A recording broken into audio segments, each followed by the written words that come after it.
تمام قسم کی تعریفات، تمام قسم کی تسبیحات، تمام قسم کی تکبیرات، سب سے زیادہ اعلیٰ درجات، سب سے زیادہ کمالات، سب سے زیادہ عزت، سب سے زیادہ قوت، سب سے زیادہ طاقت، سب مخلوقات کی، سب انسانوں کی بگڑی بنانے والا، سب کا حاجت روا، تنہا سب کا مشکل کشا، سب کا نگران اور تمام تر مخلوقات کا سمیت تمام انسانیت کا سب سے زیادہ ہمدرد اور خیر خواہ صرف ایک اللہ سبحانہ و تعالیٰ کی ذات ہے کہ جس نے ہمیں اپنے فضل و کرم سے اشرف المخلوقات میں پیدا فرمایا اور اشرف المخلوقات میں سے بھی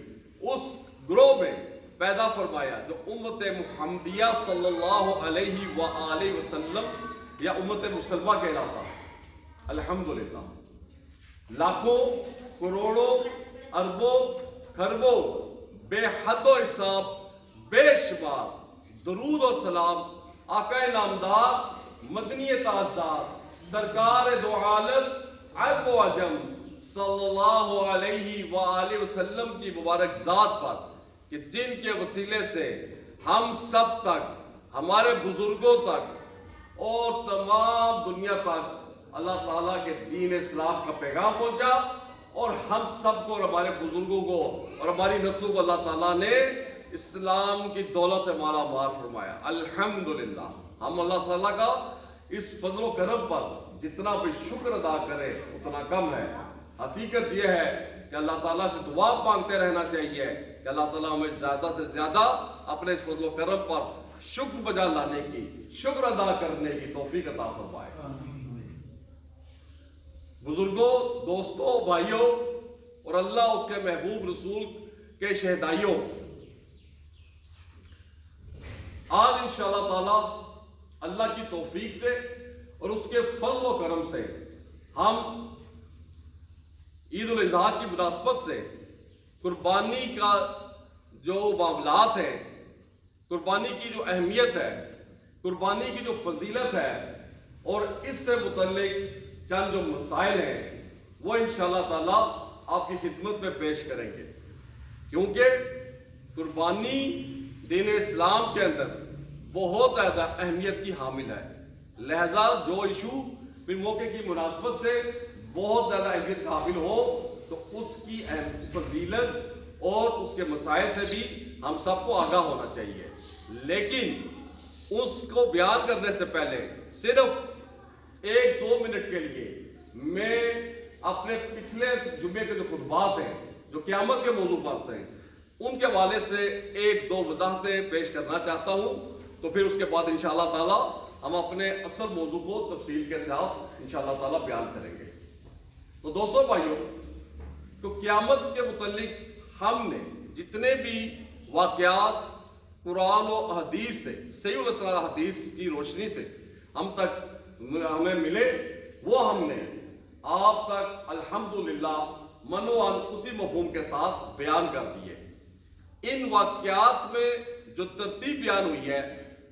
ان واقعات کی ترتیب کی اکثریت الحمدللہ قطعی ہے اور ڈیسائسیو ہے،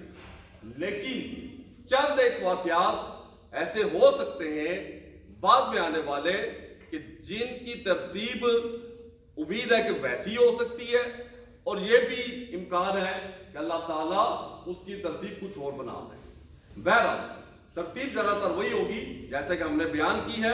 اور امید یہی کریں گے کہ جس ترتیب سے ہم نے بیان کیا ویسے ہی واقعات چلیں گے، لیکن کچھ اور ہوئے تو اس چیز کا علم اللہ کے پاس ہے اور اللہ ہی کو ہر چیز کا سب سے بہترین علم ہے۔ دوسری بات، کیونکہ عقیدہ قیامت ہمارے لیے نہ صرف ہمارے ایمان کا تقاضا ہے بلکہ یہ جس قدر مضبوط ہوگا، جس قدر ہمارے دماغوں میں، ہمارے قلوب میں یعنی ہمارے دلوں میں تر و تازہ ہوگا، اسی قدر ہمارا عقیدہ، ہمارا ایمان، ہمارا اخلاق اور ہمارا کردار بھی اسی قدر مضبوط ہوگا، پاکیزہ ہوگا اور وہ ثابت کر رہا ہوگا کہ ہم لوگ قیامت کے دن کے حوالے سے تیاری کر رہے ہیں۔ اس مقصد کے لیے اگر آپ فردر گائیڈنس لینا چاہتے ہیں یا موٹیویشن لینا چاہتے ہیں تو آپ احباب کو چاہیے کہ قرآن پاک کے آخری جو دو سپارے ہیں یعنی کہ تبارک اللہ زی اور اما 29واں سپارہ اور 30واں پارہ ان دونوں کا آپ بالخصوص مطالعہ فرمائیں، خصوصاً اس کا ترجمہ پڑھیں، اس کی تفسیر پڑھیں، تو انشاءاللہ تعالی اس سے آپ کو بہت زیادہ بڑی تفصیل کے ساتھ گائیڈنس ملے گی اور موٹیویشن بھی ملے گی۔ دوسری بات، فردر گائیڈنس کے لیے آپ لوگ جتنی بھی ہمارے اہل سنت کی بکس ہیں، صحیح بخاری ہے، صحیح مسلم ہے، ترمذی ہے، نسائی ہے، ابو داؤد ہے، ابن ماجہ ہے، مشکات المصابیح ہے، ان تمام بکس میں جو باب القیامہ ہے یا کتاب القیامہ ہے ان ابواب کا آپ لوگ خصوصی طور پر مطالعہ فرمائیں تو یقینی طور پر ان کا مطالعہ کرنے سے بھی بہت سارے حقائق آپ کو اس حوالے سے رہنمائی دیں گے اور آپ کو موٹیویشن دیں گے۔ اور آخر میں ایک ہمارے دوست ہیں، ہمارے ساتھی ہیں، ان کا تعلق کراچی سے ہے، انہوں نے ایک بک لکھی ہے جب زندگی شروع ہوگی، اس کا آپ لوگ ضرور مطالعہ فرمائیں کیونکہ انہوں نے قیامت کے دن کو اس قدر اہم ترین انداز میں، اس قدر دلچسپ انداز میں پیش کیا ہے کہ جب آپ اس کو پڑھ رہے ہوں گے یا یوٹیوب پہ آپ اس کو سن رہے ہوں گے تو آپ کو ایسے محسوس ہوگا کہ جیسے آپ لوگ خود میدان حشر میں کھڑے ہیں اور وہی واقعات جو قرآن و حدیث میں بیان ہوئے وہ سب مرلہ با مرلہ آپ کو پیش آ رہے ہیں۔ تو اتنے زبردست حقیقت پسندانہ انداز میں اس بک کو لکھا گیا ہے اور اس کی جو آڈیو ریکارڈنگ کرائی گئی ہے۔ یقیناً وہ بک پڑھنے سے بھی ہمیں بہت زیادہ موٹیویشن ملے گی اور آپ کو اپنی زندگی میں بہت مثبت جو سا ہے وہ تبدیلی محسوس ہوگی جس میں آپ کو ہر وقت انشاءاللہ تعالیٰ فکر آخرت تامنے کی رہے گی۔ تو یہ کچھ باتیں تھی، تو اب ہم آتے ہیں اپنے اصل موضوع کی طرف۔ میرے بھائیوں، قربانی جو اسلام کے اندر رکھی گئی ہے بالخصوص عید الاضحیٰ کے موقع پر، اس حوالے سے ہمیں پہلے یہ سمجھنا چاہیے کہ قربانی کی اہمیت کیوں ہے۔ قربانی کی اہمیت اس لیے ہے کہ قربانی آپ کو اللہ کے قریب کرتی ہے۔ قربانی کا جو لفظ ہے اس کا جو مصدر ہے وہ قرب ہے۔ تو آپ نے قربانی دی تو قربانی دینے سے کیا ہوگا کہ آپ کو اللہ تعالیٰ کی قربت حاصل ہوگی، الحمدللہ۔ اور جس کسی کو بھی اللہ کی توفیق اس کے فضل و کرم سے اللہ کی قربت مل گئی تو دنیا کا خوش نصیب ترین انسان ہے۔ تو قربانی سب سے پہلے جو چیز آپ کو مہیا کرتی ہے وہ اللہ کی قربت عطا کرتی ہے، نمبر 1۔ نمبر 2 بات یہ ہے کہ قربانی جیسی بھی کی جائے اپنی توفیق کے مطابق، اپنی استطاعت اور قوت خرید کے مطابق، چاہے وہ کوئی بکرا ہے جو کم از کم دوندا ضرور ہے، یا کسی کے پاس زیادہ استطاعت ہے اس سے زیادہ لے رکھے ہیں، یا اس سے زیادہ استطاعت ہے تو کسی نے بیل یا گائے لیے ہوئے ہیں، یا اسے کسی کے پاس زیادہ قوت خرید ہے اسے اونٹ لیے ہوئے ہیں، جو بھی ہیں وہ دوندے ہیں۔ تو ان ساری چیزوں کا اللہ کی راہ میں قربان کرنے کی جو بنیاد ہے وہ تقویٰ ہونا چاہیے، کیونکہ تقویٰ اگر ہوگا، نیت میں اخلاص ہوگا تو انشاءاللہ تعالیٰ وہ قربانی بھی اللہ تعالیٰ قبول کرے گی۔ ہمارے پیارے نبی کریم صلی اللہ علیہ وسلم نے ارشاد فرمایا کہ دیکھو لوگوں، اللہ تعالیٰ تک اس قربانی کا نہ تو خون پہنچتا ہے اور نہ ہی گوشت پہنچتا ہے، نہ اللہ کو ضرورت ہے، تو وہ ایک بے نیاز ذات ہے، اس تک صرف تمہارا تقویٰ پہنچتا ہے، تمہارا اخلاص پہنچتا ہے۔ لہذا ضروری ہے کہ جب بھی قربانی کی جائے تو اس میں نیت کا اخلاص ہونا چاہیے، اس میں تقویٰ ہونا چاہیے، اور تقویٰ کی بیس کے اوپر صرف اللہ کی رضا کے لیے اور اللہ کی خوشنودی کے لیے قربانی کی جائے۔ کوئی اور دوسرا مقصد، کوئی مطمع نظر ہرگز نہیں ہونا چاہیے۔ آپ لوگ جانتے ہوں گے، آپ کا تجربہ ہوگا کہ کچھ ہمارے معاشرے میں ایسے لوگ بھی ہوتے ہیں کہ جو کہ جب قربانی کا جانور خریدتے ہیں